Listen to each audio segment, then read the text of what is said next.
Erev Tov les amis, ce soir nous sommes mercredi soir et c'est vrai que par rapport à la situation j'ai plus l'occasion de faire mon cours du mardi, donc on fait un petit peu avec les moyens du bord, on fait comme on peut, on s'arrange comme on peut et on va dédier ces quelques paroles de Torah à la mémoire de toutes les personnes qui nous ont quittés depuis ce fameux 7-10-2023, jour de Simchat Torah, où c'est un jour de Shoah pour nous, un jour où les corbanotes ont été pris pour nous sauver la vie, pour que nous, aujourd'hui, on puisse continuer à être sur Terre.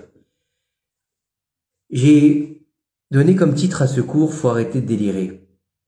Aujourd'hui, on voit tout et n'importe quoi sur les réseaux sociaux. Aujourd'hui, il y a bien sûr des fake news, mais il y a aussi des posts qui sont dans le n'importe quoi, en rapport avec la Torah, justement. Et en fait, je prends la parole ce soir pour dire que faut arrêter le délire, faut arrêter de raconter n'importe quoi et de penser que tout et n'importe quoi va sauver nos chayalim, que tout et n'importe quoi va nous protéger de nos ennemis, que tout et n'importe quoi va nous permettre de gagner la guerre. Oh, on n'est pas dans un film, on n'est pas dans une série, on n'est pas dans la science-fiction, on est dans la réalité. Faut arrêter de délirer. Combien de fois j'ai vu ce fameux post en disant voilà la photo de Baba Saleh, si vous partagez cette photo de Baba Saleh à 25 personnes, vous serez sauvés. C'est quoi ce délire? Attention, si vous la partagez pas, il vous risque de vous arriver des choses, oh il va voy. Mais qu'est-ce que c'est que cette histoire de dire qu'il faut partager une photo pour être sauvé de ce qui se passe aujourd'hui? De dire que le grand Mekoubal Intel, dont on n'a jamais entendu parler, tout d'un coup, il a rêvé de son grand-père qui était lui aussi un super Mekoubal et qui dit attention, faites attention, ce Shabbat, ça y est, vient Mashiach. Oh, c'est bizarre, on est dimanche et Mashiach, il est toujours pas venu. Et le lendemain, mangez 3 bougies et vous allez être sauvés du Hamas. Et le surlendemain, partagez à 25 personnes et à vos WhatsApp et un fil rouge. Et on est où là? On n'est pas dans les ségoulottes à 2 balles. On n'est pas dans les histoires comme ça. Ça, c'est mon premier coup de sang ce soir, de dire faut arrêter le délire. Faut arrêter de penser qu'une photo, que un fil rouge, que d'allumer une bougie et rien faire d'autre, ça y est, ça va nous sauver, ou ça y est, ça va détruire le Hamas, ou ça va protéger nos soldats. Ils ont besoin de bien plus que ça. Ça, c'est la première chose. La deuxième chose, c'est que on va voir de partout dans les réseaux sociaux, oui les Américains c'est nos amis, oui la France elle a allumé la Tour Eiffel, oui la Bulgarie et tout le monde nous aime et tout le monde nous soutient, et vous écoutez pas les infos ou quoi? Vous êtes aveugle peut-être ou sourd de penser que les nations du monde nous soutiennent, que les nations du monde sont avec nous et qui reconnaissent la légitime défense de l'État d'Israël. Il y a que quelques personnes qui le reconnaissent, mais dans la majorité des gens, faites un cessez-le-feu, il faut savoir proportionner les choses, attention, on demande de la retenue au peuple d'Israël, on nous dit que c'est une guerre démesurée, un peuple armé, un pays armé contre des civils. Mais où est-ce qu'on va? On croit vraiment que les États-Unis c'est nos amis? Les États-Unis, ils nous tiennent les mains, ils nous mettent des menottes pour pas qu'on fasse quoi que ce soit. Les États-Unis, ils nous freinent pour pas qu'on rentre complètement à Gaza. Si on a mis autant de temps à rentrer à Gaza, c'est à cause des États-Unis. On dit oui, vous avez vu, ils ont envoyé des flottes pour venir ici maintenant pour nous aider. Mais vous délirez. Mais vous vivez dans le monde des bisounours. Faut arrêter. C'est pas en mangeant des bougies qu'on va sauver nos soldats. C'est pas en disant les États-Unis, c'est la puissance mondiale, on va être sauvés. Il faut arrêter le délire. Il faut arriver à comprendre que, il y a marqué dans les Pirkei Avot, c'est qui l'homme qui est intelligent? C'est qui le chacham? Aroet Anolad. C'est quoi Aroet Anolad? C'est lui qui va voir le futur. Alors c'est pas celui qui va voir dans les lignes de la main, c'est pas une Madame Soleil.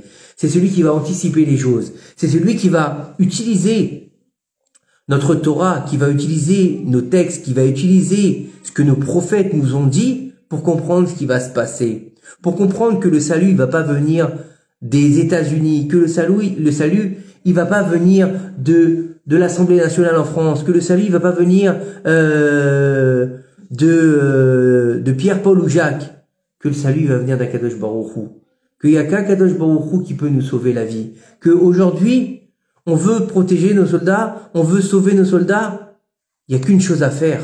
Alors si on peut pas prendre un pistolet, Si on peut pas faire la guerre physiquement, eh ben il faut qu'on fasse la guerre spirituellement.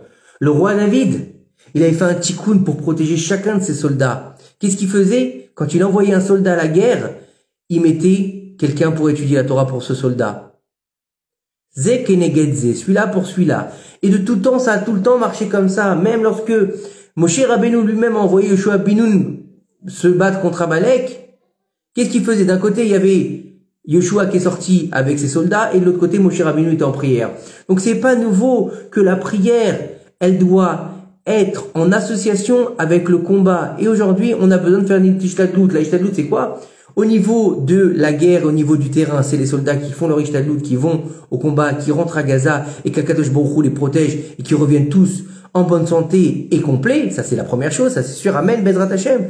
Et la deuxième chose, c'est de dire, si moi, je veux aider en tant que petite personne qui sait pas prendre les armes, en tant que personne qui n'a pas la capacité d'être sur le terrain, eh ben, je vais étudier la Torah. Alors, et de pas dire, mais moi, ça me regarde pas, ça me concerne pas, je suis pas un guerrier, je suis pas un soldat, je suis pas de Sahel, je suis pas en Israël. Oh, réveille-toi, Baba! T'es un ben Israël, ça concerne tout le peuple d'Israël, que tu sois en France, aux États-Unis, à Tombouctou, ça te concerne. Cette guerre, elle nous concerne tous et toutes, à tous les niveaux. Si on veut la gagner, c'est ensemble. Et donc, arrêtez de penser, de se dire, moi, je suis dans mon canapé, je zappe devant ma télé, je regarde I24 et CNews toute la journée, et Dieu, il fera le reste, et puis les États-Unis, ils nous aident. Hein, God save les États-Unis. Oh, réveillez-vous, réveillez-vous. C'est pas en zappant sur Facebook toute la journée que on va gagner la guerre. C'est pas en zappant toute la journée sur Instagram que nos soldats ils vont être protégés. Celui-là pour celui-là. Un, il va au combat. Un ou plusieurs, ils vont étudier pour lui, pour son salut, pour qu'il ne lui arrive rien. Ne dis pas, ça ne me concerne pas. Ne dis pas, qu'est-ce que j'ai à voir là-dedans? Moi, je suis pas un tzaddik, je suis pas un soldat, donc ça me concerne pas. Bon, moi, je fais ma petite vie, je continue à essayer de vivre normalement. Non! Tu sais pas étudier la Torah, c'est pas grave. Est-ce que tu sais lire au moins? Ah, je sais pas lire très bien en hébreu, donc tu comprends, je peux pas étudier la Torah. Ben, lis en français. Aujourd'hui, il y a plein d'ouvrages en français. Il y a plein de livres en français. Il y a plein de biographies de Sadikim, des histoires pour les enfants. L'histoire du Baal Shem Tov, l'histoire du Rav Ovadia, l'histoire du Maguid de Mezerich, l'histoire de Baba Saleh, l'histoire de tous les rabbanim, Ashkenaz, Sfarad, de tout temps. L'histoire du Beth Amikdash, l'histoire de Noé, l'histoire d'Abraham. Lis. Tu sais pas étudier la Torah? Lis les histoires des Tzadikim. Tu sais étudier un peu plus la Torah? Commence à étudier un petit peu. Un peu de Mishnah, un peu de Mara, un peu de Moussar, rien que le Moussar au moins. La pensée juive. Un petit peu. Tu sais pas étudier en hébreu? Étudie en français. Tu sais étudier en hébreu? Étudie en hébreu. Tu t'étudies en général 5 minutes par jour? Eh ben tu sais quoi? Mets 10 minutes par jour cette fois-ci. C'est pas la fin du monde. T'as bien le temps de prendre 10 minutes pour aller fumer une clope ou pour aller manger un burger. T'as pas 10 minutes pour tes soldats. T'as pas 10 minutes pour le Ham Israël. T'as pas 10 minutes pour les otages. Des bébés. J'ai vu cette info que le petit bébé, il fête ses 10 mois. Aujourd'hui, 10 mois, il est dans les mains du Hamas. Est-ce que les nations du monde sont inquiétées de savoir comment ils allaient nos otages? On nous bassine à la télé. Oh, dans les prisons israéliennes, ils ont resserré le niveau des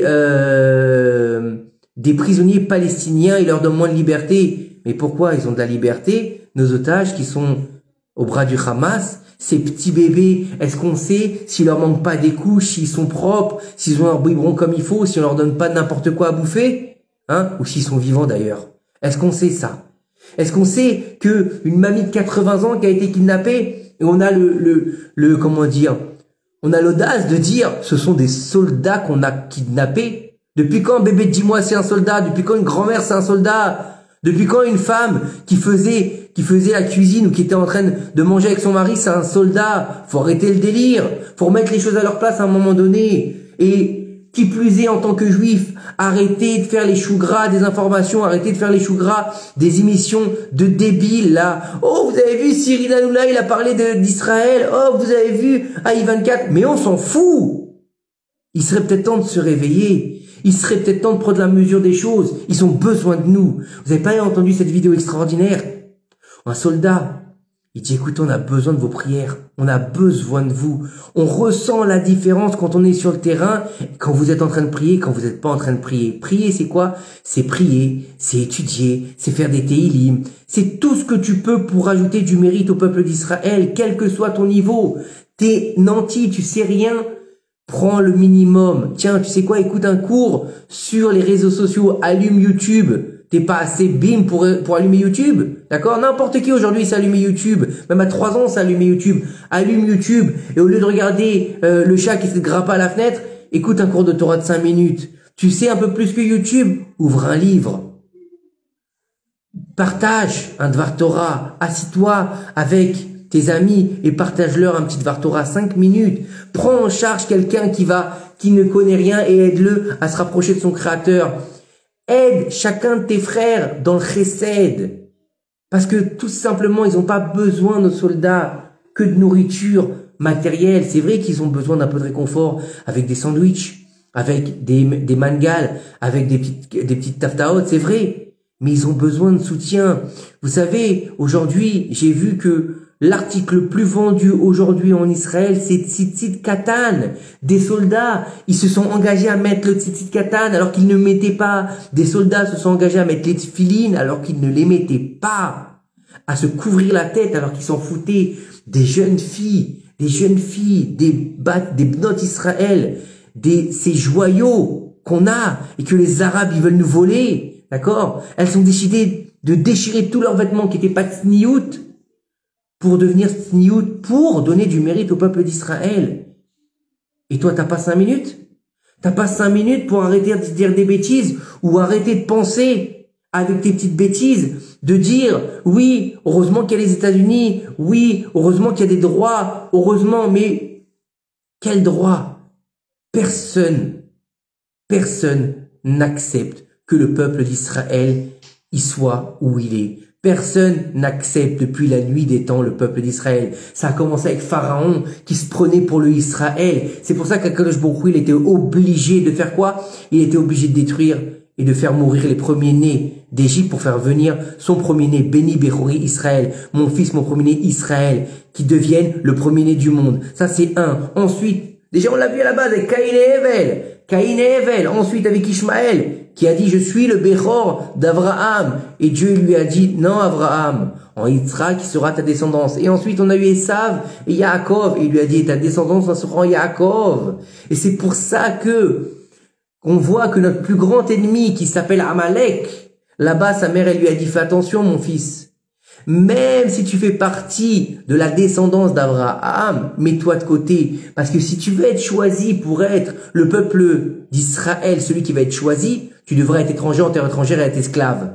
Mais Amalek, il joue la place du calife sans les problèmes. Moi, je veux bien être le calife du monde, mais je veux pas passer en exil. Tu peux pas être le Bechor du monde si t'es pas passé par l'Égypte. Tu peux pas être le Bechor du monde si t'as pas été choisi par Akadosh Baruch Hu. Alors on va venir nous raconter des salades, on va nous dire, oh, Akadosh Baruch Hu, il a vu que le peuple d'Israël, il s'était dévoyé, il avait fait de la Avodah Zara, il a détruit son premier temple, puis il a détruit son deuxième temple, il a envoyé son peuple en exil parce qu'il pouvait plus le voir.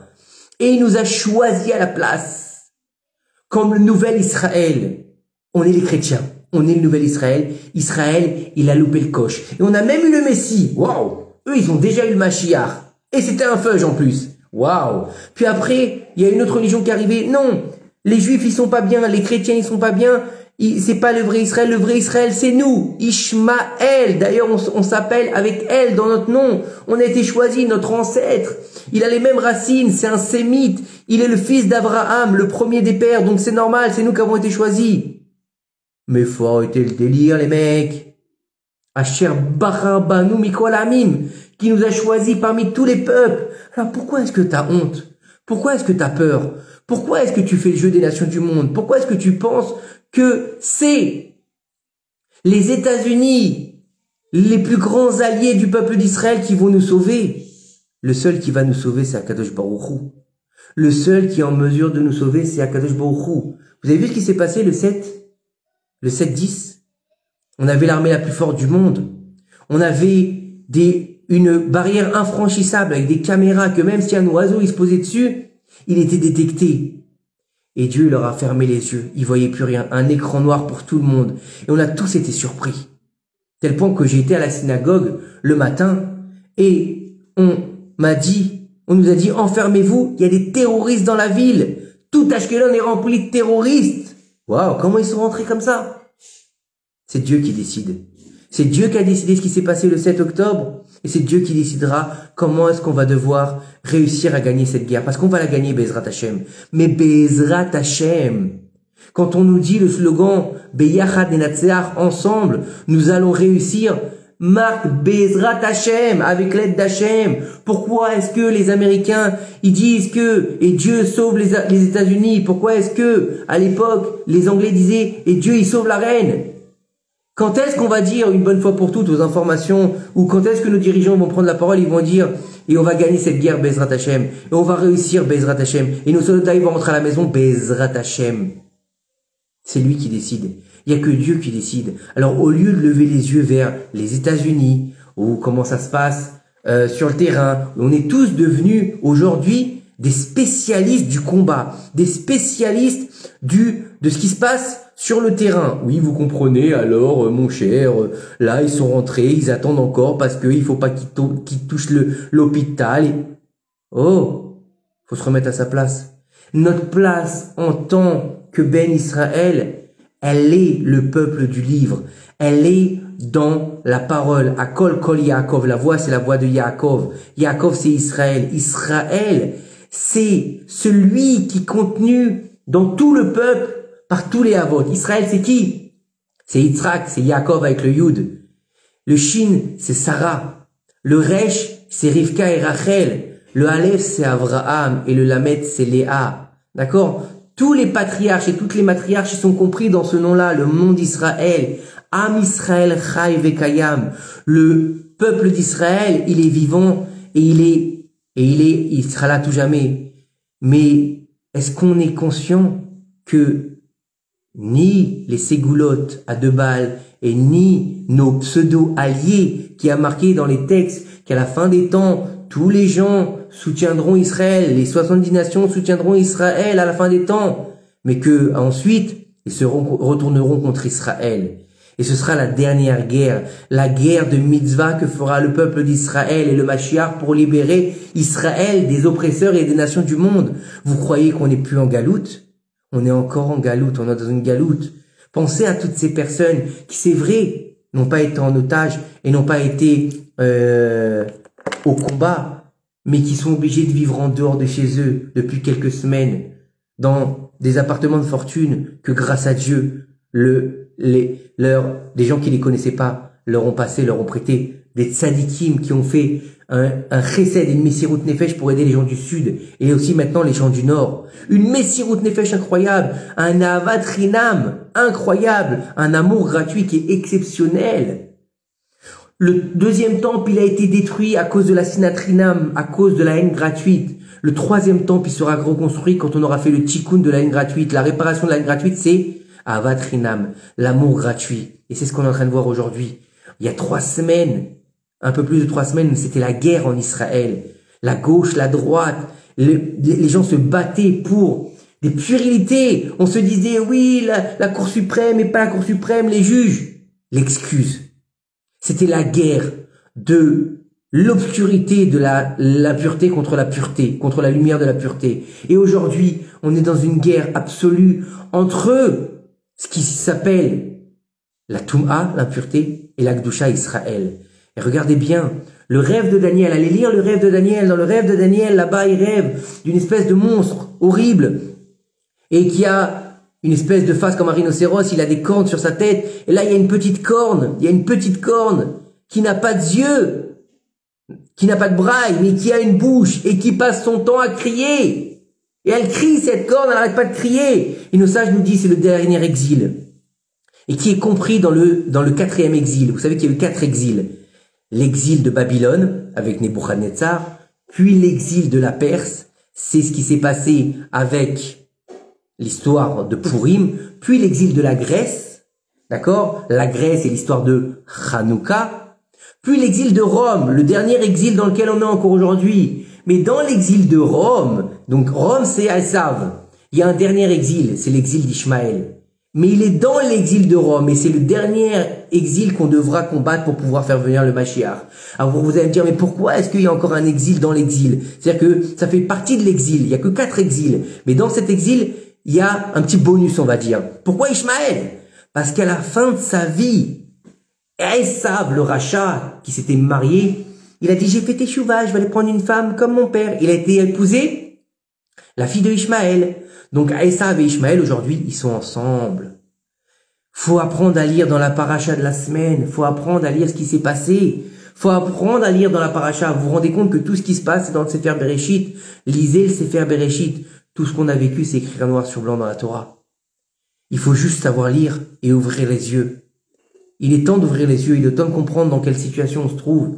Et que le seul Inyan qu'on va pouvoir faire pour pouvoir combattre nos ennemis, quand on n'est pas en mesure d'être sur le front, c'est d'ouvrir le livre. Ouvrir le livre et de faire entendre notre voix, Akol Kol Yaakov, de faire entendre notre voix, que chacun de nous y prenne le livre et il étudie un peu de Torah. Il partage sa Torah. Que toutes les femmes d'Israël, elles prennent sur elles un peu de Teilim, Afrashat Chala. On a besoin de ça, Afrashat Chala. Fasse des chalot pour nos soldats, en faisant la Afrashat Chala bien sûr. En faisant tout ce qu'il faut, en faisant des bénédictions, comme cette mère extraordinaire qui a fait la Afrashat Chala en pleurant, en demandant à Kadosh Baruch Hu, en disant à Kadosh Baruch Hu, au moment où sa fille elle était captive, elle dit à Kadosh Baruch Hu, je t'aime plus que jamais aujourd'hui alors que ma fille elle est captive. Le lendemain, sa fille elle est rentrée chez elle. C'est maintenant qu'il faut faire preuve d'un amour incommensurable envers Akadosh Baruch Hu. C'est maintenant, dans le moment où ça paraît le plus difficile, où on est bassiné toute la journée par les horreurs de ce qui se passe, qu'on entend ce Chayal-là il est mort, ce Chayal-là il est mort, celui-là on a découvert en fait qu'elle était morte, elle a été prise en otage le 7 octobre, mais en fin de compte, elle est morte. C'est très dur, c'est très compliqué. C'est très compliqué de vivre loin de chez soi. C'est très compliqué d'être sur le terrain. C'est très compliqué d'être un réfugié. Ils nous appellent les réfugiés aujourd'hui en Israël. Dans les villes qui sont pas touchées, ils peuvent même pas comprendre ce qui se passe à quelques kilomètres. Pourquoi? Parce qu'on dirait qu'il y a rien qui se passe. À Ashkelon, c'est une ville morte. Il y a rien. On a subi une terreur et des attaques incommensurables. À Netanya, les cafés sont pleins, les gens sont dehors, comme si de rien n'était. Baruch Hashem, et qu'Akadosh Baruch Hu les garde et les protège. Mais on est dans une réalité, ça s'appelle en hébreu une metsiout de Mashiach. On est dans la réalité du Mashiach, la réalité du dévoilement messianique. Pas demain, pas dans 1000 ans, pas de 5000 ans, aujourd'hui. Il faut être aveugle pour pas le voir. Et aujourd'hui, ça dépendra de nous. Tout dépend de nous. Si tu es capable de prendre sur toi quelques mitzvot en plus.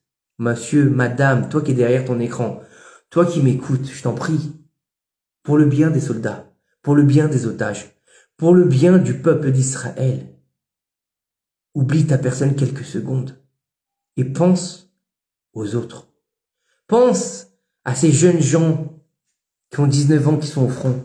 Ça fait 3 semaines que leurs parents n'ont pas eu de nouvelles. Prie pour eux tous les matins 5 minutes, le temps de fumer ta clope. Oublie une clope et prie 5 minutes. Au lieu de manger ton sandwich tous les matins pendant 10 minutes, mange la moitié et fais un télim pour eux. Ou mange ton sandwich et fais ton télim après si tu veux. Prends sur toi le Birkat Amazon, ça prend 10 minutes, pas plus. Prends sur toi un télim. Tu mets pas le tzitzit, mais le tzitzit. Madame, tu te couvres pas la tête. Au moins quand tu allumes les bougies, couvre-toi la tête. Toi, mademoiselle, t'es pas encore mariée? Eh ben, tu sais quoi, à partir d'aujourd'hui, t'as fait ce que t'as fait, c'est pas grave. Prends sur toi d'être Shomer Negia. Toi, jeune homme, t'as été Don Juan, prends sur toi d'être Shomer Negia. Et même si c'est dur, même si ça t'embête, le fais pas pour toi. Fais-le pour tes frères et sœurs qui sont au combat. Fais-le pour tes frères et sœurs qui sont en otage à Gaza, qu'on ne sait pas s'ils sont encore en vie. Fais-le juste pour ça, pour leur sauver la vie. Parce que Kol Israël Arevim Ze Lazé. Chacun de nous, il est responsable de l'autre. Et une seule prière d'un seul d'entre nous, il peut sauver tous les otages, si elle est faite avec pureté, avec sincérité et avec amour. On a vu des Nissim Viniflaot, les soldats ils l'ont dit. On est arrivé, on est tombé dans une embuscade. Ils étaient près de nous, on n'était pas prêts. Et on a réussi à les battre. Comment ça fait? Comment ça se fait? Parce que peut-être que à la synagogue, au même moment, il y avait un petit bonhomme qui était en train de lire les Tehillim. Peut-être qu'il y avait une jeune fille qui était en train d'étudier quelque chose. Peut-être qu'il y avait des femmes qui étaient en train de faire une afrachat chala, j'en sais rien. Peut-être qu'il y avait un vieux monsieur qui était en train de demander, en pleurant à Kadosh Baruch Hu, Ribono Shel Olam, Tatzil Otanu. Bechol Dorvador, dans chaque génération, il se lève un ennemi devant nous. Dans chaque génération, il n'y a rien de nouveau sous le soleil. On a eu les pharaons, on a eu les Perses, on a eu les Grecs, on a eu les Romains. Et maintenant, on a les Arabes, on a ces terroristes. Ils marchaient ma Bézécham, on a eu les nazis. On en a eu des ennemis. Mais Am Israël, Chaïv et Kayam, on est toujours là. On est toujours présent. On est toujours vivant.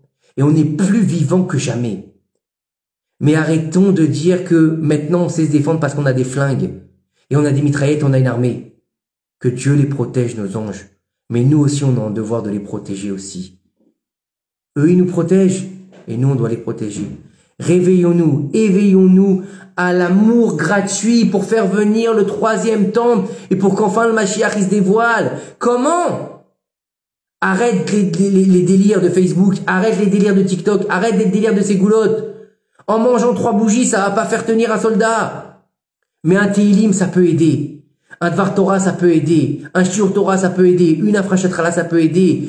Tzabi et Tzniut, ça peut aider. Faire Birkat Amazon dans le livre, ça peut aider. Mince, réveillons-nous. Éveillons nos cœurs à la miséricorde divine. En Égypte, ils ont eu une Zaka Gdola. En Égypte, ils avaient le souffle court. Ils étaient à bout de souffle. Et ils ont crié. Mais pourquoi on dit Zaka alors qu'un cri, on dit Tsaaka? Parce que Zaka, c'est un cri qui ne s'entend pas. C'est un cri de l'intérieur, du cœur. C'est le cri du cœur.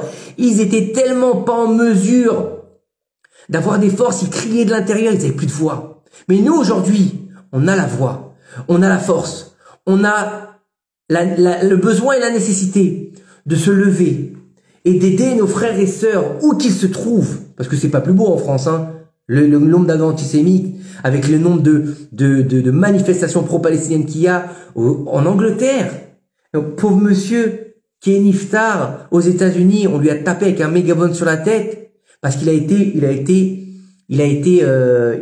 comment dire, manifesté. On en vient à tuer des juifs parce qu'ils manifestent, parce qu'ils disent la vérité. Alma des Shikra, on vit dans le monde du mensonge. Et le seul qui dit la vérité, c'est qui? C'est nous. Pourquoi? Parce que Akadosh Baruch Hu, quand il a créé le monde, il l'a créé sur la vérité. Bereshit bara Elohim.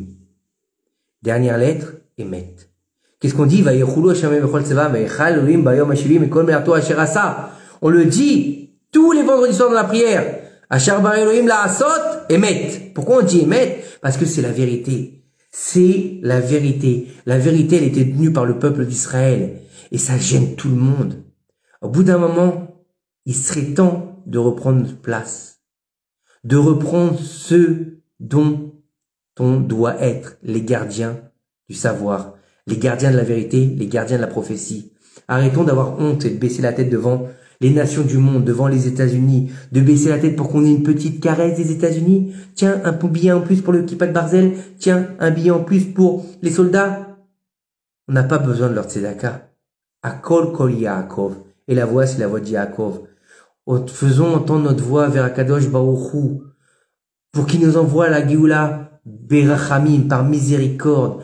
Arrêtons les délires sur les réseaux sociaux. Arrêtons de penser qu'on est des géostratèges politiques de l'armée. Arrêtons de penser qu'on a la science infuse. On n'est que des êtres humains. Le seul qui sait tout et qui est passé, présent, futur, c'est Akadosh Baruch Hu. Il serait temps de faire ce que nous disent nos Chachamim. Et ça, c'est un message profond pour tout le monde. Je vous en prie, partagez ce cours un maximum. Partagez-le, pas pour moi, je m'en fous, franchement. J'ai pas besoin d'avoir des likes, j'ai pas besoin d'avoir des nombres de vues extraordinaires. Je suis pas un YouTuber, je suis pas là pour faire du buzz. J'en ai rien à faire de ça. Je suis là juste pour partager avec vous ce message-là. Nos sages, ils nous disent, lorsque le dossier il est trop lourd, envoie-le au Créateur. Lorsque la chose elle est trop compliquée pour toi, tu sais plus quoi faire, t'as plus de réponse à tes questions, tu te sens vide, tu sais plus donner de la tête, à droite, à gauche, qu'est-ce que je fais? Envoie le dossier à Kadosh Baruch Hu. Aujourd'hui, le dossier est trop gros pour nous. Aujourd'hui, on est dans l'avènement messianique, on est dans la venue du Mashiach. Avant, on disait, Mashiach, il est en chemin. Aujourd'hui, Mashiach, il est là.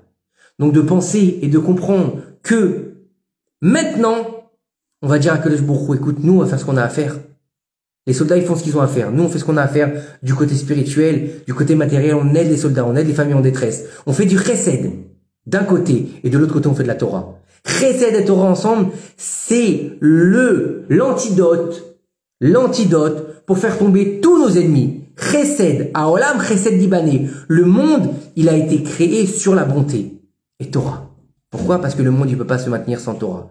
Torah et Chesed, c'est les deux éléments nécessaires du peuple d'Israël pour faire venir le dévoilement du Mashiach maintenant et pour sauver tous nos chayalim, tous nos otages et pour garder la tête haute et dire aujourd'hui, oui, je me suis concerné. Oui, aujourd'hui, je peux être fier de dire que j'ai pris part au dévoilement messianique. Oui, aujourd'hui, j'ai fait quelque chose pour sauver les otages. Oui, aujourd'hui, j'ai fait quelque chose pour que le chayal ne meure pas. Oui, aujourd'hui, j'ai fait quelque chose pour que la chaylette, elle soit pas blessée. Oui, aujourd'hui, j'ai fait quelque chose pour que le peuple d'Israël ne soit pas blessé. Oui, aujourd'hui, j'ai fait quelque chose pour sauver mon peuple. Oui, aujourd'hui, je fais partie de mon peuple. Oui, aujourd'hui, je vis avec mon peuple. Aujourd'hui, je suis Israël. Pendant des mois, on a entendu « je suis Charlie ». Pendant des mois, on a entendu des juifs, des non-juifs, le monde entier dire « je suis Charlie ». Personne ne dit « je suis Israël ». Alors, si personne ne le dit pour nous, qu'est-ce qu'on attend pour le dire? Au lieu de penser qu'on est comme tout le monde, acceptons d'être différents. Je suis Israël. Je suis l'otage à Gaza. Je suis ce soldat à la frontière. Je suis cette soldate dans le nord. Je suis cet enfant d'Israël qui pleure pour son peuple. Mais pas qui pleure parce qu'il pense que c'est la fin. Qui pleure d'amour pour protéger ses semblables. L'amour du prochain. Je pleure d'amour pour mes prochains. Pour que grâce aux pleurs, on puisse inonder la miséricorde divine pour qu'ils disent stop. Dai le tsarotenu. Veigi azman le geulatenu. Be'ezrat Hashem. Que Akadosh Baruch Hu, dans sa miséricorde, il fasse venir le Mashiach Bimera Be'amnu par miséricorde et qu'on ait le mérite de le voir très bientôt, nous délivrer, effacer nos ennemis et reconstruire le Beth Amikdash Bimera Be'amnu. Amen. Je vous en prie, partagez ces quelques paroles de Torah. Il n'y a pas besoin d'être quelqu'un qui sait étudier la Torah pour entendre ce que j'ai dit. Ce que j'ai dit ce soir, c'est juste un cri du cœur, par amour, pour mon peuple, pour mes semblables, pour mes frères et sœurs qui méritent le bonheur, la joie, la simcha et l'amour d'Israël. Qu'Akadosh Baruch Hu nous protège, nous garde et qu'il fasse revenir chacun de nous chez soi en bonne santé et avec le Mashiach et le Beth Amikdash Bimera Be'amnu. Amen. Bonne soirée, à bientôt.